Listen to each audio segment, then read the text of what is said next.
Mon Kofi Olomide, hein, Mambo tout fallait tout ça là, sur tout ni fali.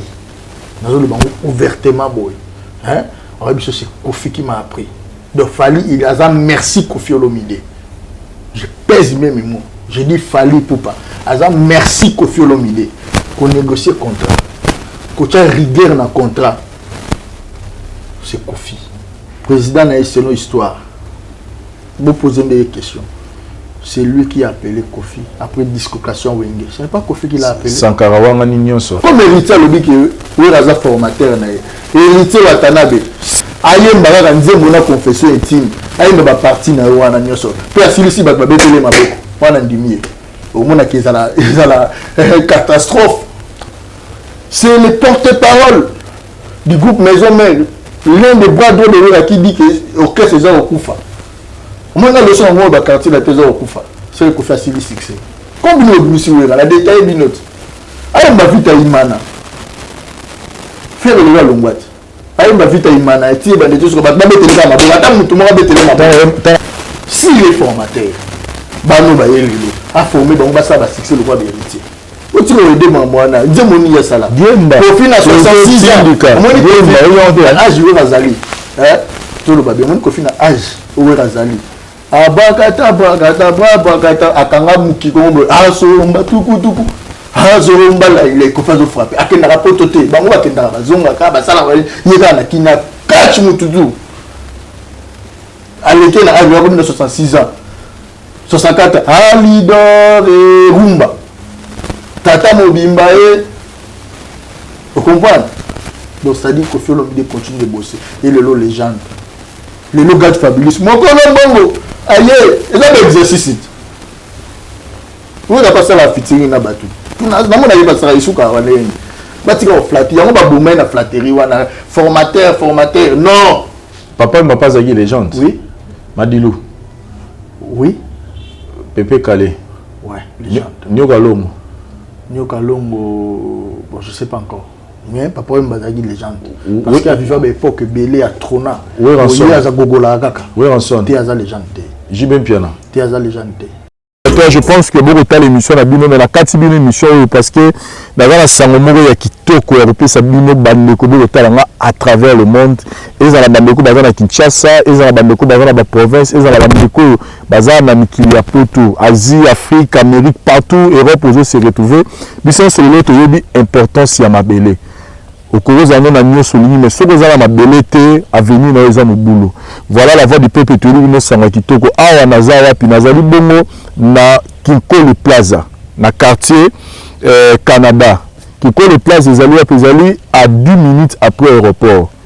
Bana na entrée à Plaza ti esiko nga na telemi awa to bani na makadam to suki ti na makadam liboso kokota na kati ya si bazali o site to zali o zali sika ba ko teka mama pango aba yo teka ba 20 sur 20 na $7,500 américains et si qu'on a telemi courant ezali mai ezali et puis accessibilité à nzela ezali pena kitoko donc obimina nga nono bandana ndako na ti obimana makadam sans problème mai ezali na sur préciser puis courant ezali 5 sur 5 donc voilà place ezali awa hâtez-vous parce que vous avez 9 hectares et déjà avant la bandara l'émission déjà tous même na batu ba hôtel déjà dans pour ça basomba donc hâtez-vous parce que place normalement plus hôtel que ça plus hôtel dans bon hôtel to kitisi prix par rapport à nous tous allez donc boya au sommet na pas on a bino awa na Kinkole Plaza plus précisément la quartier Canada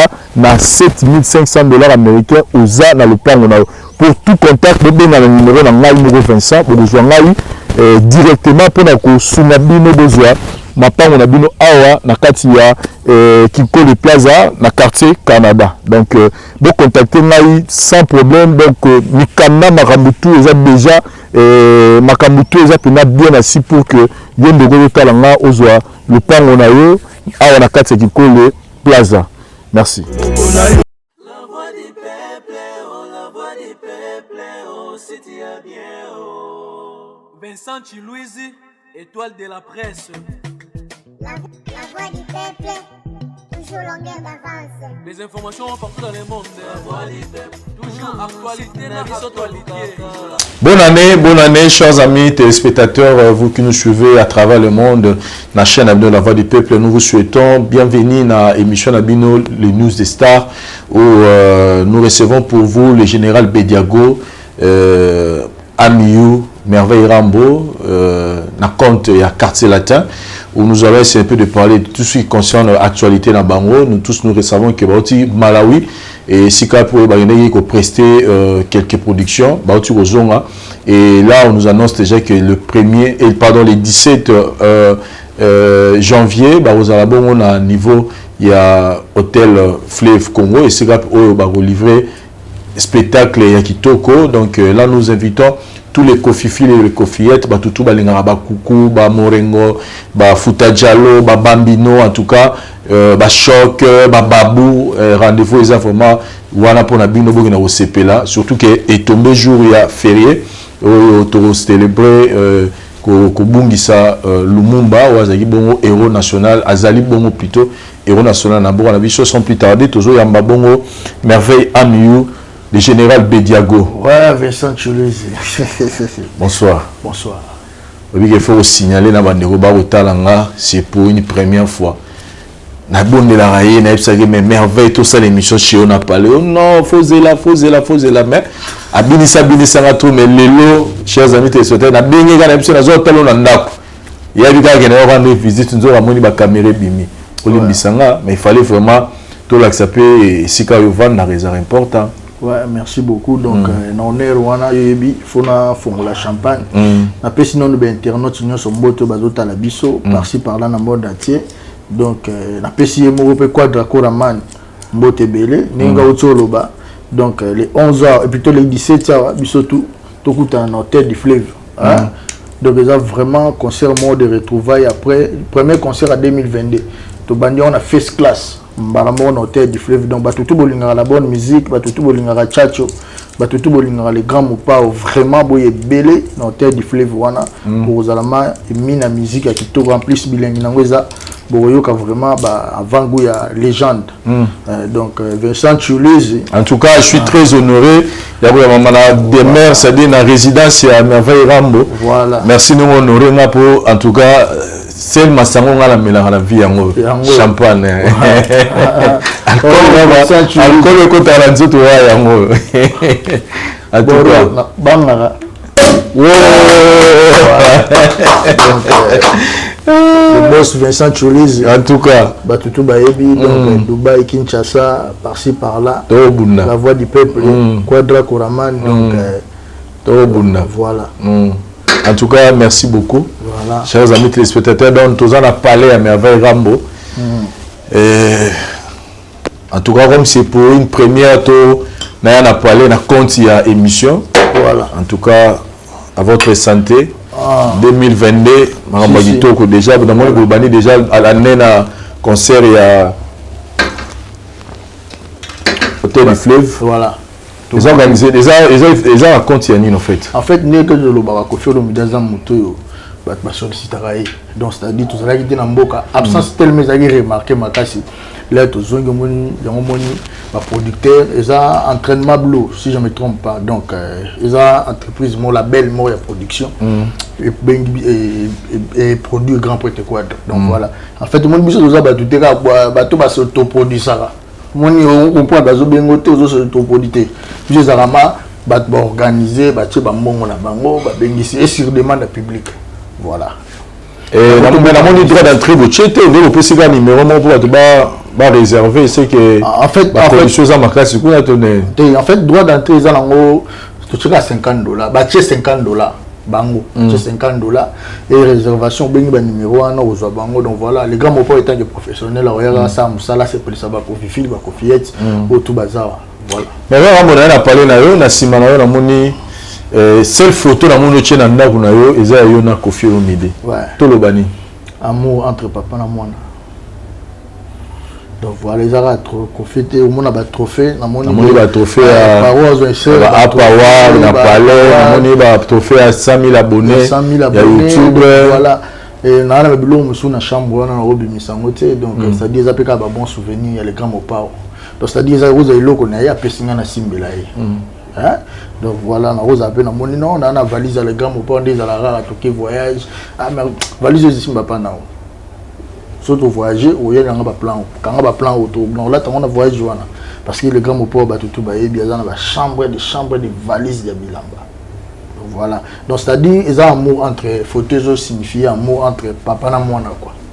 Donc vraiment pour moi à part papa et ma maman donc vraiment il y en a pas plus que Koffi Olomide parce que je sais tous à la regretter tous à vraiment la gratitude parce que nazalaka na ba nena loba nazalaka na ba flirter mais pin pe ala mais au-delà de tout moi je dis souvent quand il m'a aimé personne n'était là. Il m'a donné tout. Personne ne tirait même attention sur moi. Personne même me regardait. Non seulement que dans le quartier, j'étais en difficulté.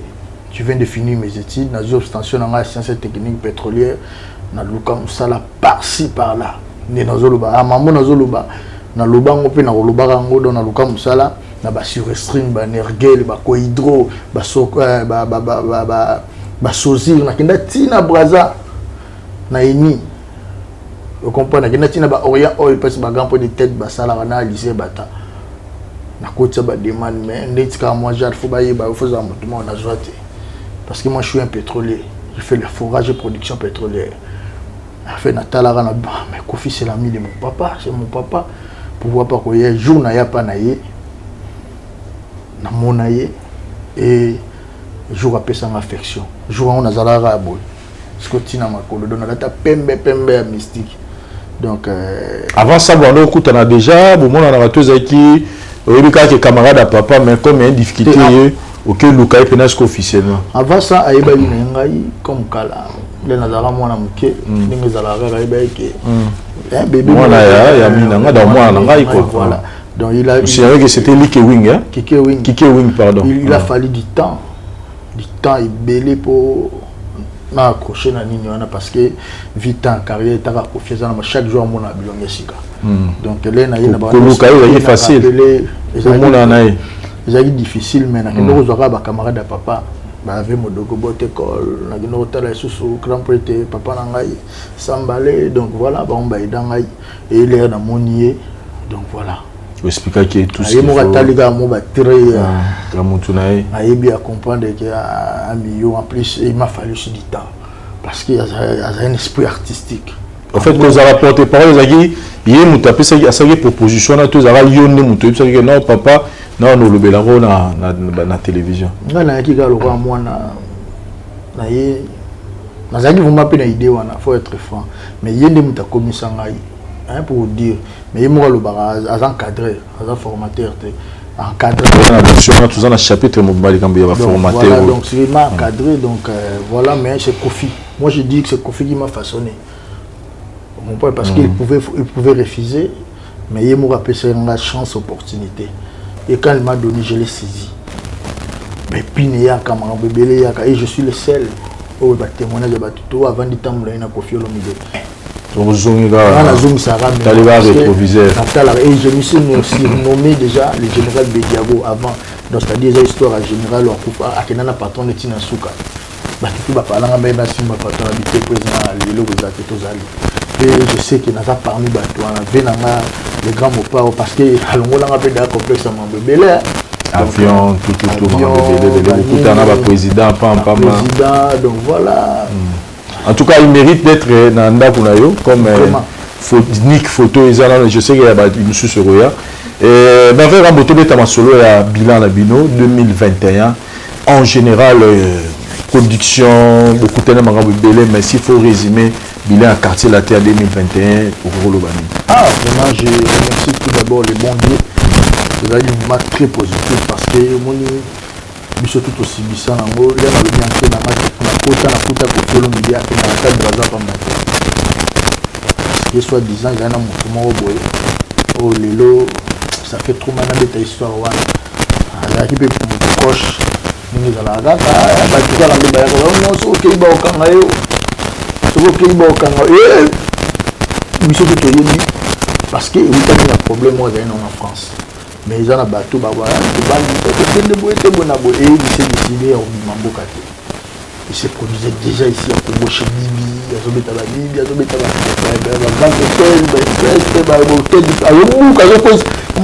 Bibi, après ça, le gouverneur qui moute en vie, maman on le bat, tout le gouverneur a binda na maï, pêcher un ami sur la maï, le scandale à Grand Hôtel.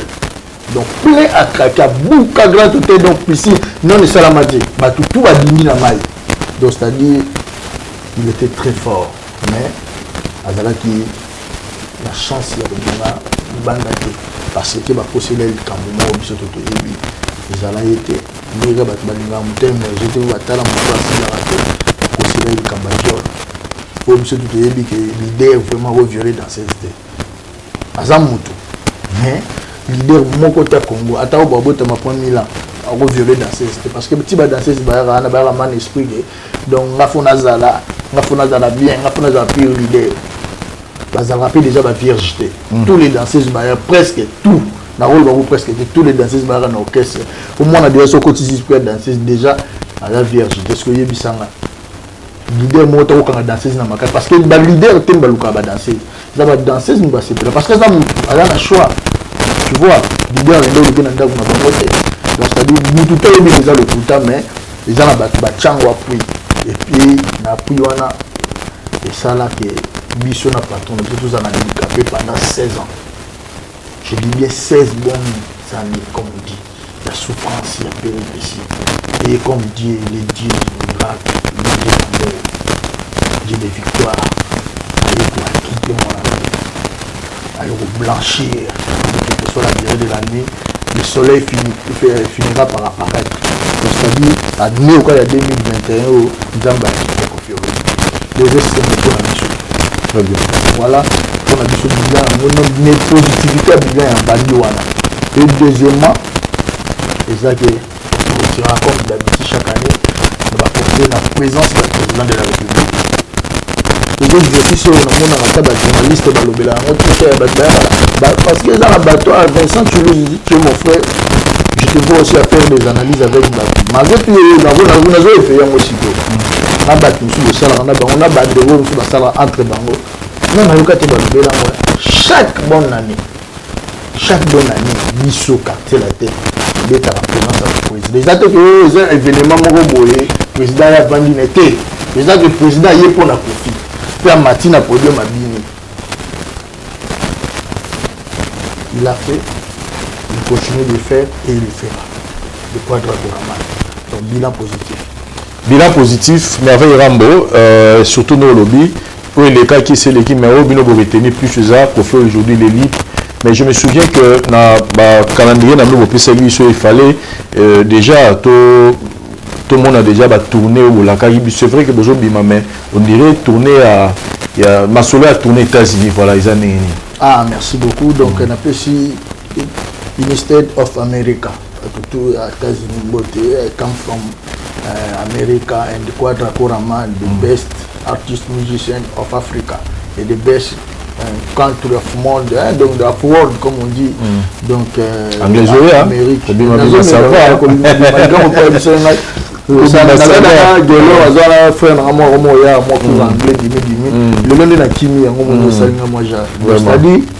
toujours aux États-Unis, aux États-Unis tout, en 2022. La fiction va date. Biso tourné. En fait, moni batuba se confondra, va confondre maramoute. Moni soko bimisi calendrier à tourner. Hein? Faut zala après beti Malawi, exemple pour Togo. Mais ce comme que beti Malawi avant que de Togo, tu aussi sur beta Malawi. Hein? Bada tu zala nini? Tout le monde a maladie après 3 jours faut beta na Togo. Mais comme sur aussi Malawi vous avez 2 semaines, 3 semaines à Togo. Vous avez créé le sous-contrat, peut-être à Burkina Faso, vous avez sous-limité. Monsieur Zabongote, monsieur Zarake, tout bêti. Mais arrive à la conseil les années, Corona, conseil les années. Tu n'as pas passé aux années. Vous comprenez? Donc, au fait, le milieu de septembre, Moutalaxa va tourner dans le Congo. Bon, je peux te dire, professionnalisant, c'est qu'on fait le milieu. Tourner qu'artiste qui tourné avec événement au senti que événement au senti que le président de la République baillé c'est Kofi Olomide.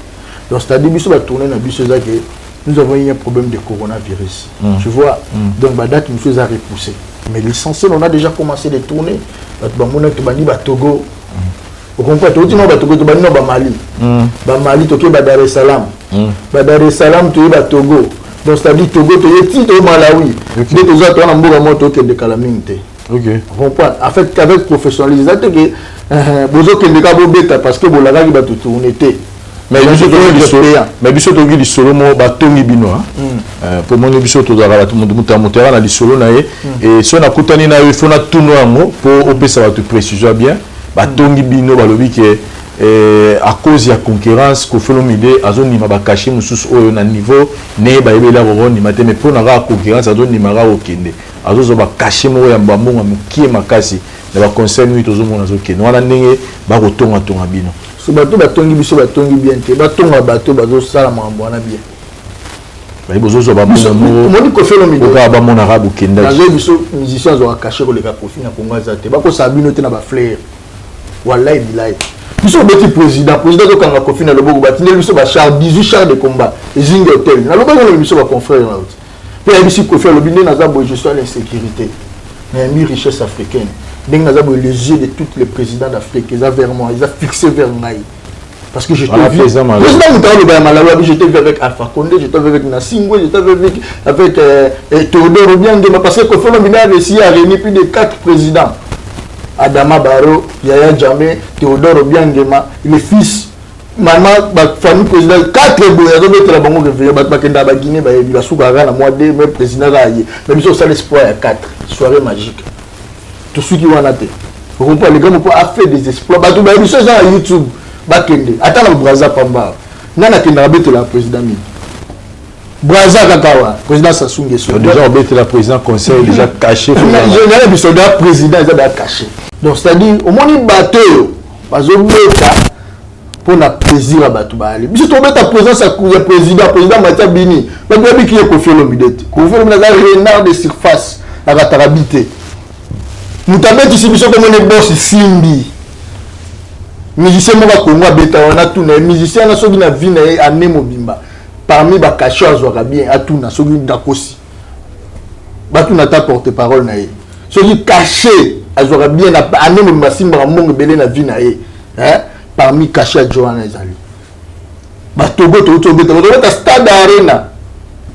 Concert à stade. Tu vas conseiller privé de salut va tourner Kofi Olomide mutaracha exact yo bazo le exact pour OK tourner bo beti conseil lelo pour le bozongo mona leader a Keimboye atiki batu boye no sona zo kangara attend o bozo ba pecho bo futela bango tel bo lesa bango ala tanda na zoya parce que beaucoup bozonga na bino mais tellement de laki batu que moyen bozongo ezate ba bezo expliquer nga pona confondre moni mambo ya arabe no ba gobi po mo bo laki batu que moyen bozongo ezate bokangika ajo ko nisi atika lo mona ke biso jamais que faire robot ta concert atiki biso na mboka moko boye robot zo ngino kisasa aye so ça on va ça on défend parce que jana silisa voilà on ça on 5 fois la bino pe bon jana silisa bon reporter ba concert c'est nous na biso vérité il y a plein de concerts biso te ce sont des organisateurs ba ko biso do bandel da tourner ba organisateur ba tourner déjà zali tozo kenda les États-Unis ba mine déjà tourner mais des fois tourner za te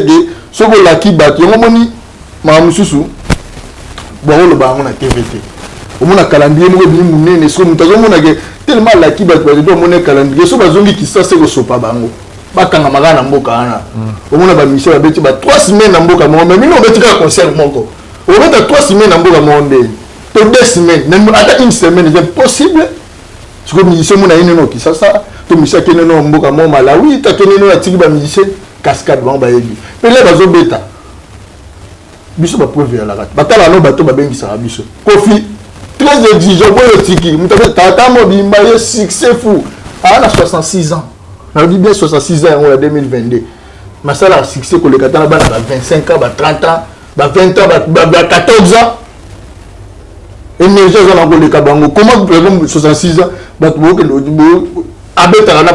mais quand même dans 2022 oh mais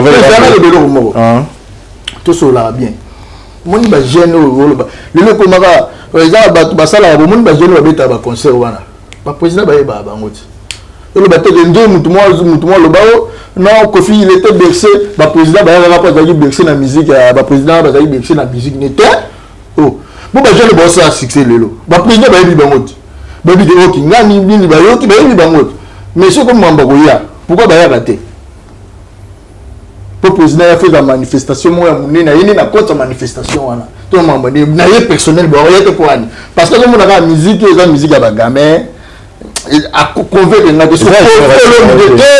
eza génération so ko di kofelo mide bana ba master na bango ba joueur ba yaka est-ce que vous comprenez nga ndeni so kofelo mide musique à génération na to mona mona 12 bana ba yoka kate ba do ba ye biso beta concert bana mike tina mikolo mais so za makasi je veux beta bana na mikolo bana mike la génération na tina na mikolo ça musique nous a mais pour nous mikolo c'est pas nango voilà mais pour te dire que faire ça incontemporaine voilà de génération en génération voilà to qu'est-ce qu'on a né na ndenge année tomoni orchestre pendant 2022 oyo orchestre otomoni et mati ba leader otomoni que ba mati avion moi mingi voilà pour ne pas faire la différence à nombre de sorties nous avons compté nous avons vu que il y a ça dépend par rapport à Nabina autant par nombre il y a production libana mais bateau ba bini mingi libanda pour l'année 2021 oyo il y a Bino Kofi Olomide il y a Fally Ipupa et puis il y a s'il faut parler de en termes de production pas en termes mais il y a Bolimbisa pour tout ça mais sur la polémique là je parle en termes de production festival oui ils ont un peu la production mais c'est un peu différent na au pena que batu ba au somba billet pour côté l'événement il y a que mais sur que na nombre batu ba bimi plus pour na ba concert qui a que pena que batu ba au foot il y a Kofi Olomide et Fally Ipupa et quand je vois Fally Ipupa et Kofi non mon famille quartier latin et au salon ni lelo comme on a que na nengi bilan année c'est le quartier latin famille quartier latin général né ba bimi mingi pour na représenter musique en Congo libanda je sais Fally et Kofi Olomide ils fierté ndeko lobi hiérarchie Kofi na mwana na la tengi na hiérarchie na tengi en terme ya kobima ibele nga ndem nazo répondre te so bitoke na nenga nombre ba concert ebele betami ya na nombre na bi na nombre mais na nombre de production en fait mais na kobima ebele bino bino kobima ebele so vala ngombe ngala oke na terrain polémique te ngala oke na terrain ya nombre wana pe zanga na expliquer Kofi Olomide aza musicien yo babengisaka ye opesi mbongo batutu ba yebi so tunya tana ye moko Fally est-ce que mais va donc la terrain polémique je t'explique na limite to que na banda ye déjà et ça li ndenge nini ne on que famille quartier la tene ba bimi mingi na musique ya Congo ba wengeza ba feza ba waze koza mais bino ne bobini mingi je dis félicitations à la famille ça plaisir na na sengoko ndimate yango je le dis c'est hiérarchie le papa Dablo King de Faroua et son fils. Je vois déjà fierté. Mon Kofi Olomide, hein? Mambo tout fallait tout ça là. Ce retourni Fally. Dans le bango ouvertement boy. Hein? Alors c'est Kofi qui m'a appris. Donc Fally il a dit merci Kofi Olomide. Je pèse mes mots. Je dis Fally Ipupa. Aza merci Kofi Olomide. Qu'on négocie contrat. Qu'on tient rigueur dans contrat. C'est Kofi. Et Fally l'a appris. Kofi a été ouverte à 100%. Les autres, c'est mon ami, ils ont lobby, batutu, bazobima. Les alapes, c'est mon batutu. Batuba changer de langage. Ça me fait trop mal.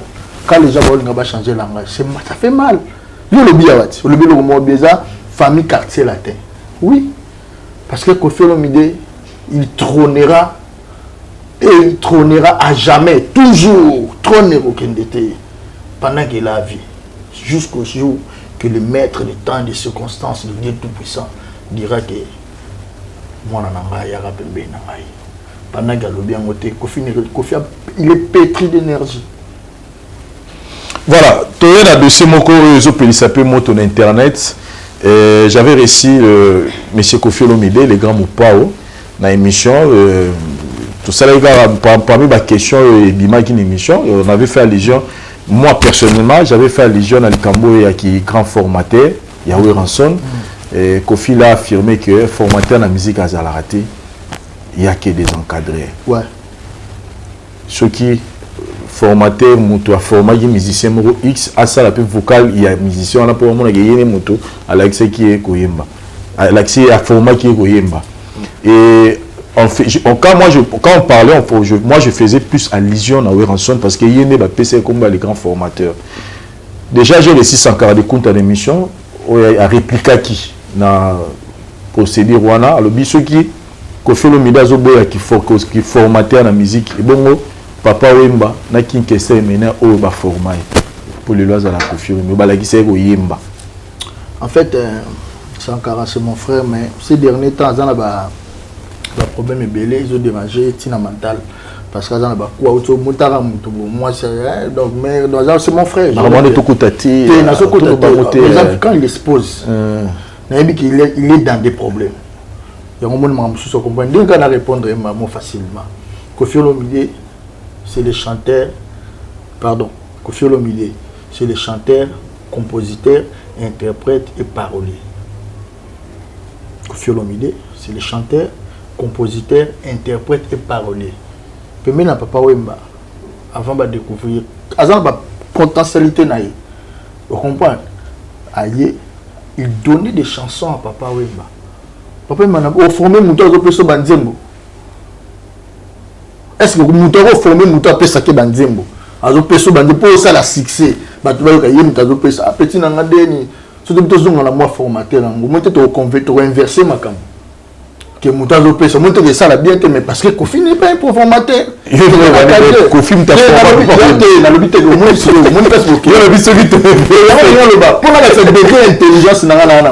ça c'est l'intelligence. On respecte Papa Wemba. C'est le vieux du cœur, paix à son âme. Et qui question est faut appeler ça Papa Wemba. Aujourd'hui, je fais ça dans la moto. Là, tu as joué sous un bâtiment au Capote, quoi d'appeler ça là, Yoji. Papa Wemba, mon abissanga merveille. Papa Wemba, merveille. Là, tu dis toi quoi? Ça m'a plaisir. Tu vois, donc pour dire aux gens, je les respecte et beaucoup de respect. Koffi, c'était avec tout petit à Papa Wemba. Oh, mon kilito, il y a des preuves, il y a des albums, et auprès de Papa Wemba, Bima. Ça la makamnaye tant que cavalier solitaire parce que Koffi ça la makamnaye moko ayaki Papa Wemba tant que parolier chanteur parolier azomba banzembo azopesa ye yemba munan ayembi yango yimoko Papa Wemba zonga yembi yango na foi na ye so so to zonga na baila Sankara wana mo to yo inverser makambo yo na lobiti to comme ça Koffi le roi est formateur mais Koffi est formateur té Papa Wemba non plus est formateur té parce que Papa Wemba faisait des recrutements dans l'orchestre ni Viva la musique. Et Koffi Olomide n'a jamais joué au Viva la musique. Petit papa même il y a des images de Papa Bazoloba. Les écrits s'envolent, les hommes passent, mais les images restent. Mais il y a des gens qui restent. Il y a des gens qui m'ont appelé pour me dire que voilà. S'envolent, pardon. Ils ont une interview qui question menée à Sarah Kala où il est en train d'expliquer Jacques comment il y a l'année coacher, former. Il doit là pour me dire que voilà, il y a des choses qui sont dans le bagage. Il y a des formés et Koffi Olomide là ça y est, il y a des bakota na guitare. J'allais redire que les paroles s'envolent, les écrits restent et les images aussi restent là-bas ici. Papa Wemba sous image Papa Wemba parle de Koffi Olomide, va comprendre. Koffi n'a jamais joué au Viva la musique. Et qu'est-ce que c'est si la première fois à Yemba, c'est grâce à Koffi Olomide. Il m'a dit c'est Koffi qui a imposé. Parce qu'il a une imposition, parce que Papa ne voulait pas. Il a supplié son vieux. Il s'est imposé que non, il faut voir Naïzala. Sankara ne connaît peut-être pas l'histoire. Et on a une recadré. La question est et on a zone les sous. Vous comprenez? Donc, Kester et Koffi a CP là qui n'a Kester. Tout le monde est isolé. Est-ce que vous comprenez? Je ne sais pas si comme les gens qui étaient là, mais Koffi, quand il venait chez Papa, il les voyait. À mon Papa, il Koffi Bazoyemba. Vous comprenez? Et Koffi a répété, il regardait. Là, Papa Mbakéi, c'est lui qui a intéressé Koffi. C'est Kester. Oh non, excusez. Maman archive Kester parle de Koffi Olomide. C'est lui qui a dit Deboye Mbaboye, Oro Tchangatina Tcharaboye, Yem Koffi Yemba non. ayembi on Kofi oui nzembo wana te yemba na Kofi yemba yepa zo chama loba Kofi oui c'était bon il a par là il a dit à papa Mbato et papa m'a refusé comme Kofi a été pire petit papa m'a mora loba sozana muto to la mbeto moko entre yana le qui c'est Kofi Olomide bato tout batika les arayo kuna vous comprenez donc voilà donc pour te dire que c'est Kofi un chanteur interprète compositeur parolier ou ayaki vous comprenez papa il donnait des chansons donc ils n'ont plus été formés voilà.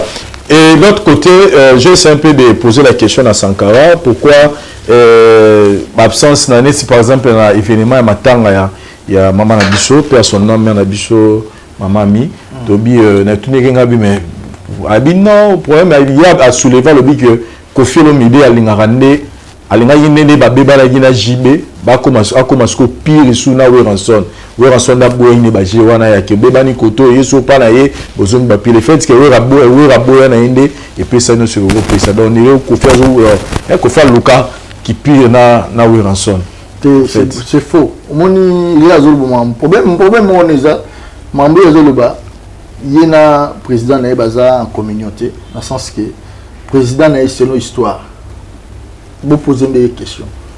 C'est lui qui a appelé Kofi après dislocation Wenge. Ce n'est pas Kofi qui l'a appelé. Sankara Wangani Nyonso. Mais Sankara Wangani a aboué Nyonso. Maramwana Eza Lokuta. 5 personnes a benga a partir ça ba pinch Maramutu tout c'est papa Taboulay. Il y a ça la Gréco-Romain. Ce que tout notre président est Wera. Parce que Kofi l'a dit. C'est le président de la vie Wera. Wera soit yemona mona ke oyo Talebwe Likolo prêtre musique à Congo. Yo tout na sko Wera son. Vous comprenez? Tout na ile kwenge yo na Kofi na benga mutu mutaliboso. Le wenge panzani. Abenga repa ebiseni. Abenga pa ebiseni talanga nuni bangba kei wa panzani. Ya kei akena batu tanga la tikali boye. C'est Wera benga Kofi ponango. Et Kofi étant un grand frère qui a beaucoup d'amour avec son frère, il a dit courage. Kobanga toza mobali. Ça le loko na yo moko. Ça va aller. Il est qui n'a mutakabelo million. Parce qu'après, il a bénéficié plus que des millions. Lui, il fait la comédie. À ça, la réunion se peut venir à Biaza vice-président au Sénabao. Et son leader est venu pour le contredire. Mais 140 ans, la casquette, c'est belé. Mais est-ce que casquette est belé? Patron n'a pas bien de comédien. Mais ça, les y comprend. Ton patron l'a dit, vous posez même une question. Pour reposer des questions sur le côté de l'Université vous posez patron. Parce que comment? Mais les musiciens va reconnaître Kaza formateur. Par exemple, héritier Watana de Batoro Yambaye et pas Yandonabiso de Sango, Israël Mutombo, lui il a reconnu que Weranson l'a formé. Abidna Weranson a formé. J'aime bien héritier Watana, comme Vincent me dit, si c'est réellement ce que tu as dit, dis à Wera, aïe Manzemo Boyemba, confession intime, aïe Baba parti, na Baba Tele Maboko. Wana na petit sacrifice Bobo Manga. So Baba Tele Maboko. Dans l'exercice mort. Oui, Lionel Messi. Ah. Oui, jouer Lionel Messi. Oui, Lionel Messi est un formateur. Mais son côté formateur, il y a un bêta le Lionel Messi, vous avez bêta. Comment ils ont un rêve? Erreur ni c'est ça. Ils ont un formateur, mais ils ont un talent. C'est le talent de Dieu. C'est Dieu qui donne. Il y a un talent là-bas. Il y a un bagiboy. Mais oui, on sonne toi avec ça. Si comment il y a un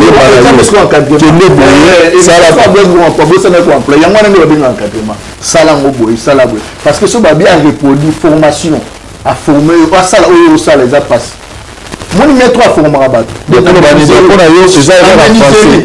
a une compréhension français. On a miniserie. On a miniserie. C'est bazo former mettre former ni ça la kitibo. Yé mon plateau zator ça la on ni zala. Ils ont la science exact. Ils ont un numéro exact. Et le moyen les sciences c'était mais ça ben on les a logique travail logique exact. Mais la musique est bon côté. Comme héritier le dit que oui raza formateur na héritier Watanabe si réellement mais moi je sais que l'héritier c'est un gars très intelligent. Je lui ai parlé de lui, je l'aime bien, c'est mon frère. Là c'est un APC l'autre. Mais si comme Vincent dit si c'est logique aïe mbara nze mona confession intime aïe mba parti na wana nyoso. Puis si ba betele maboko wana ndimie. Au moins qu'ils a la catastrophe. Hein? Oh, je pèse nos catastrophes. catastrophe. Il peut y avoir une confession intime. Oui. Ayemba Oteneli, c'est un bon chanteur. Oui, c'est un bon chanteur. Bon, Héritier Longwa. Après Héritier Longwa. C'est le dernier. À ça, là, il va y avoir c'est un dernier bando ça là. Parce que sur formateur au format bateau, bateau va kéi, va faire rigola, va hériter, va nan, va kéi. Mais il continue de le faire. Si le met, oui, ça c'est jamais formateur. Oui, mais tu vois ça c'est oui, bah au clair sangaralo, ben yemo sangaralo comme ça le que c'est ça au kufa. Moi je m'y cangalite, moi me l'obité.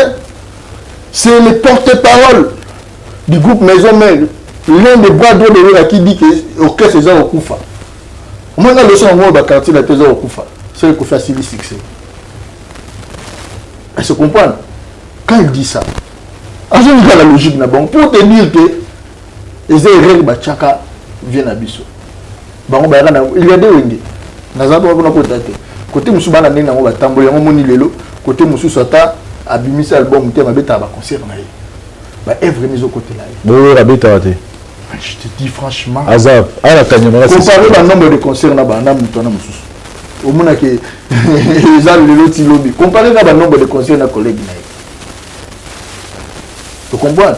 Pour te dire les erreurs ba chaka ye bazo ko ba bango amuna le roi le kumu bazo fula yo mais bazo déstabiliser ba ibaka te les erreurs yango lelo ya handicapé ma bebele ti ye mo porte-parole le cas les kana te va le ba que c'est na biso zo ke na ko faisait mais faut bien pour la ngana me reconnaître c'est là Sankara de Kouta le dit que chose à la moto ça a na peur na carrière ya muninga c'est eux en sonda ça a na carrière a na peur na carrière ya Koffi Olomide dire que celui qui fait ça la plein na concert abetaka na stade déjà parce que ayaka kolelela wera ke wera sunganga bato baya kokote ebele na stade wana wera so napesaki mot d'ordre nde bosalaka plein na bato wana sinon bango bosala mpiaka na concert donc c'est wera so nde aya na apport na carrière ya wera na carrière ya Koffi Olomide mpona bengaka babisaka bafan na ye bakokota concert ya stade bakota concert ya stade ya Koffi Olomide bon abetango esusu ye moko le là de l'obété sur stade de Martyr.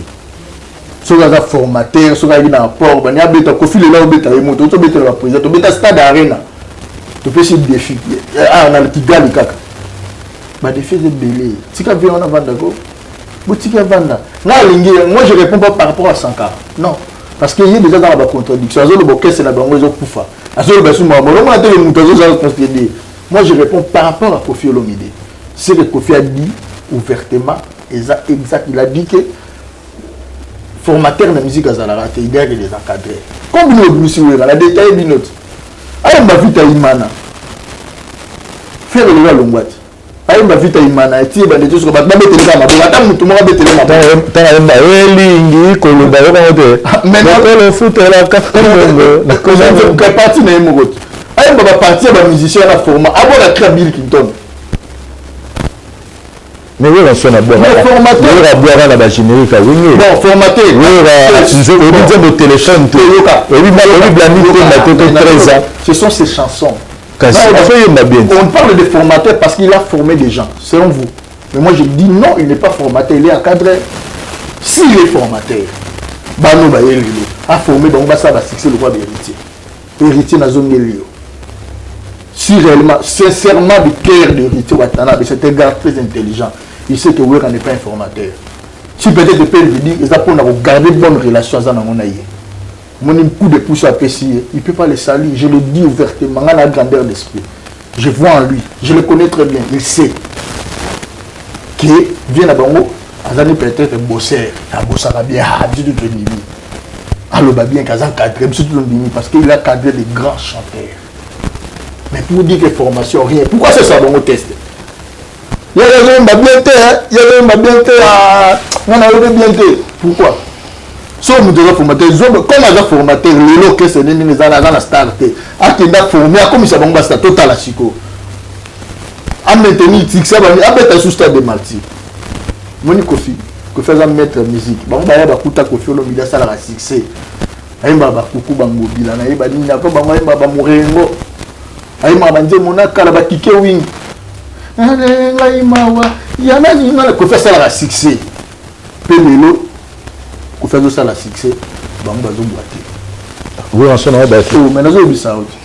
Jo atala Koffi na won maman na oloba exemple impossible ba ben ma ko tata mo bimbaye ko fi se détruire abima animateur je vais battre la base te battre la base et beta protéger base et beta ils ont bêta là mikolo yo ti ko ti na manini na bo aider ye bo propulser protéger base zo ba moté mais na biso ya ye mo ka yo ka ngo wapi ye moko o ti ko aider maman wana nzembo ni ya sala Diemba ko fi na 66 ans mo ni Diemba âge yo bazali tout le babé mon ko fi na âge o bazali abakata akanga muki kombo asoromba tukutuku azoromba la ile ko fazo frapper akenda rapoto te bango bakenda bazonga ka basala yeka na kina catch mutudu aleke na âge ya 66 ans 64 alidor et rumba tata mobimba et vous comprenez donc ça dit que Koffi Olomide continue de bosser et le lot légende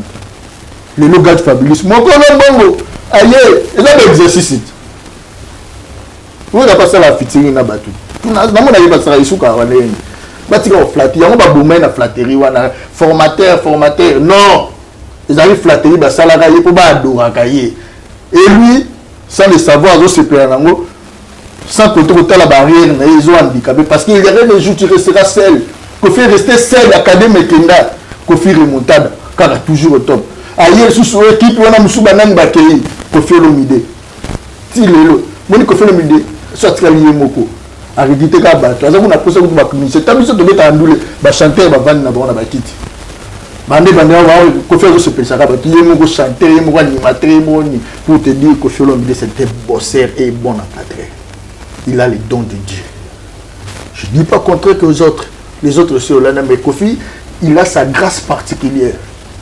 Il y a un monde de l'eau, il y a des légendes. Surtout nous, il y a les seules légendes qui sont à l'Oban, on est habitué à faire ici. On a le besoin, on a pas de l'hôtel.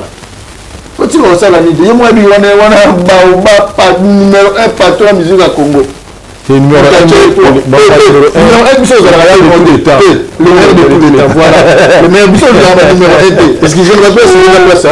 Le meilleur de tous les temps. Le numéro 1 de toujours la base.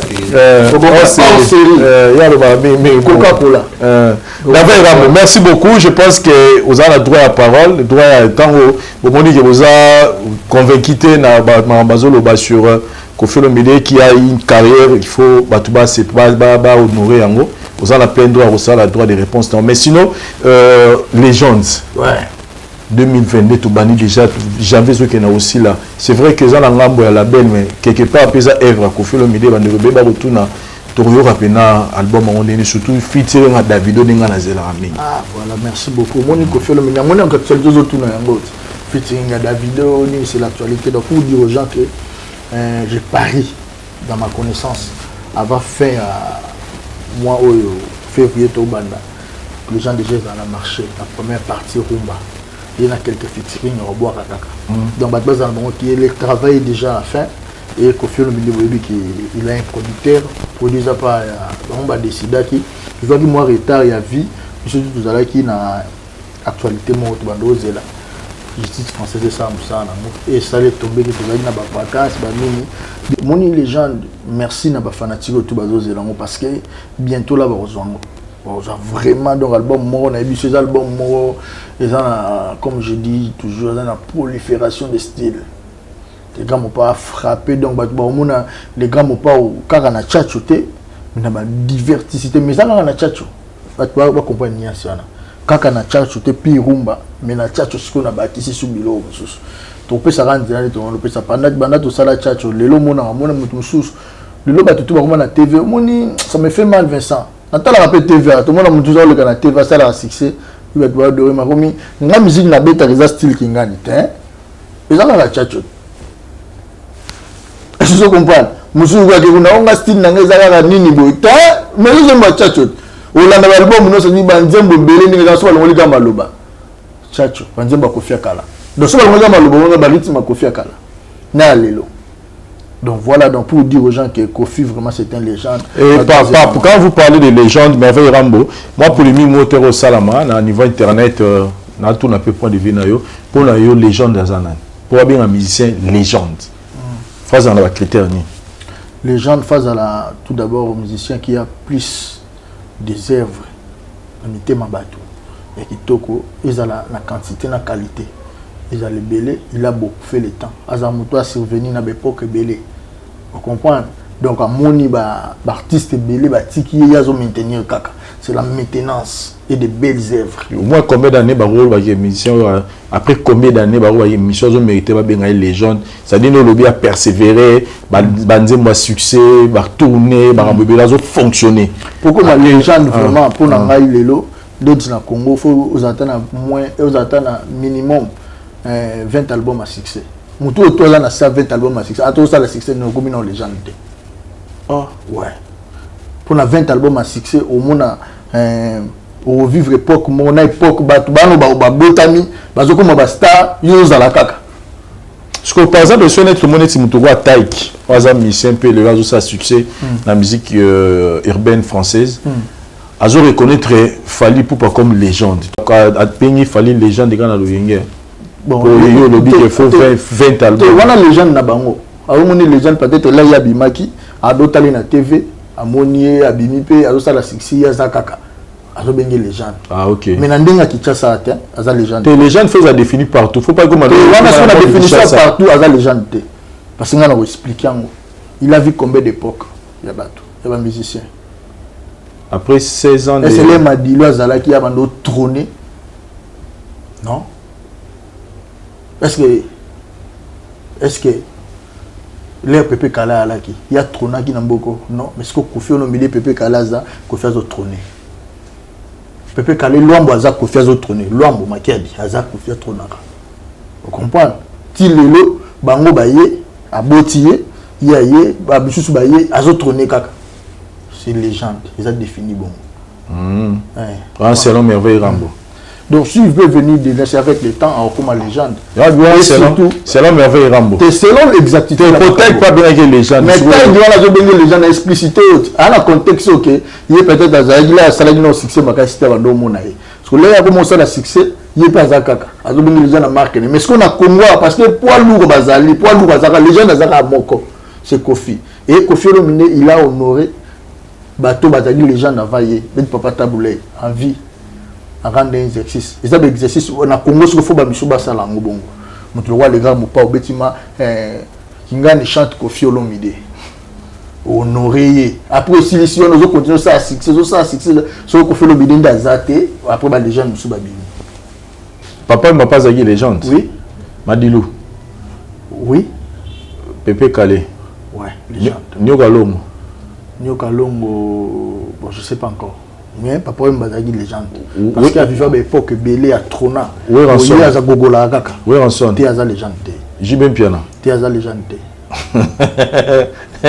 mais on a sous émission dernier message là que bato les grands mopao tokutana si j'ai passé ici vraiment ils avaient dans un contexte ya koyebisa bato tout bolinga Kofi Olomide donc c'est lundi le 17 ils a jour le mumba kufaki mais surtout ça les binoma bah ça les bino organisation moko ya bien VIP na fleuve Congo tel boya vraiment wana donc 2022 to inauguré parce que ça salo biso to inauguré on les fongwa maka boya otala nenge spectacle ozala yo comprends biso to prend part de spectacle za mambo belé na kati boza vraiment émis et grand mon power en couleur donc boya vraiment à partir déjà il y a déjà avant 18h déjà tous à la wana juste de tout banda déjà pour tous en matin na biso bobi qui couvre fait dans mboka donc vraiment tout en fleuve Congo le 17 et je tiens à vous signaler déjà bokeni na ba plateforme nyonso Kofi Olomide ba iTunes ba streaming ba Amazon bokeni na ba YouTube bokeni na Facebook TikTok donc bo like bo surtout bo somba na streaming bo somba vraiment ba bloriza na ndeti ba nzembo sala featuring na ser na biso Charlotte Dipanda mon bébé. Oui, Congo vraiment, beau savourer surtout l'Anzembo avec Tiwa Savage, Souka l'Anzembo et Hercule. Là, on a mon partout, je suis un Hercule, hello Ngamawa. Donc, vous m'avez attendu, Yoka, et je signe à Batutu, Kofi Olomide. Bientôt, c'est l'album Légende, comme j'avais dit. Vous allez mis Angelou Luxa central, les plus beaux. Venanga Tete Tuturuba, les Bogar, Venanga Sandra Kazadi, les Sassi, la Souka. Là, il y a quoi d'Akouraman. Na pesi bote mama rifa na Londres ya rifi na gwepa na pesi mbote napesi vraiment mbote na ve na ngai le boss David Mangaya ya maman Fanny Tshisekedi béton toujours fondation Kasalu napesi mbote na le boss César Kouka napesi mbote le boss César Kouka. Je salue Christian Nyakero, je salue Anthony Wachis, le fils de l'autorité napesi mbote belé napesi mbote na yemoko le boss de boss RB Fondation Roger Bando napesi mbote na de boss encore ben ça na ba boss boss de boss kiri apam kombo boka kombo retenango bien na ba leader tout amna bando tanga kombo liboso les boss kiri apam les multimillionnaires bientôt bozwa na kozwa cadeau moko mystique ba ganga mona ma ringi ya donc na kala mingi te na PC Mbote les boss ya les patrons de la mine na PC Mbote belé na PC Mbote na yemoko vena ngai qui me laisse pas ya Nene Consalves Enrique depuis la Suisse-Irlande 9 fois grand prêtre Clovis Badiadioko na PC Mbote bientôt mariage na Kinshasa na PC Mbote na yemoko Junior Itoma Stone na PC Mbote na bato tout balinga Koffi Olomide vena nga Vicky Jenny Mokonzalion de Mbote belé. L'essentiel, les amis, le 17, surtout dans le Fleuve Congo, et bientôt l'album Légende. Allez-y, vraiment, vous s'abonner à la plateforme de Koffi Olomide. Quand on a besoin de motiver la plateforme de TikTok qui a Koffi Olomide. Ils ont un âme Koffi Olomide officiel. Donc, comment âme Liboso. Donc, vive le Quadra Koraman, le seul légende. Je pèse bien mes mots. Les gens nous sont azatés. C'est Koffi Olomide, la PC Mbote. Bah, on tout baïbi. Avant comme légende, au sein de combien d'époques, au sein de combien de Nzembo, Bimisi Banani. Batuni yo bimisi ba réalisation faite honorer banani donc vous avez banini belé tant succès nous vivre combien d'époques est-ce que vous avez une époque à peu près calé. Voilà, merci beaucoup Merveille Rambo, merci chers amis téléspectateurs. À travers le monde, c'est-à-dire comment Papa Lopango, Tomoma Lopango, na Kinkole Plaza, 20 sur 20, $7,500. Kinkole Plaza, ils allaient 10 minutes après l'aéroport. Et entrer au côté de la plaza, on a tiré au côté de l'Ibosso Lupango, ils ont na macadam tiré l'Ibosso Lupango. Et il y a avantage à mi baïza que courant na maille ezali place sur la bâtiment $7,500 mais sur auquel cas aux alentours prise à l'école donc à prix na C pour qu'ils aient besoin comme hectare ezali à libérer les façons que bandeko bazwango donc à la voilà en tout cas voilà 7,500 courant maille ezali nzela macadam donc il faut profiter na Kinkole Plaza tout va plan 10 minutes après l'aéroport 10 minutes quand exemple donc la place à ma belle à la radio voilà surtout l'importance à ma belle à Gishasa Toroye Baron Mikolo. Merci beaucoup na parole de ça cameraman à série Gilles Van Zolandonga Dari Biwante ça parole de ça et puis na abonnés et les nos abonnés toute l'équipe à la voix du peuple en tout cas merci tout le monde année prochainement bye Vive Quadra Koraman.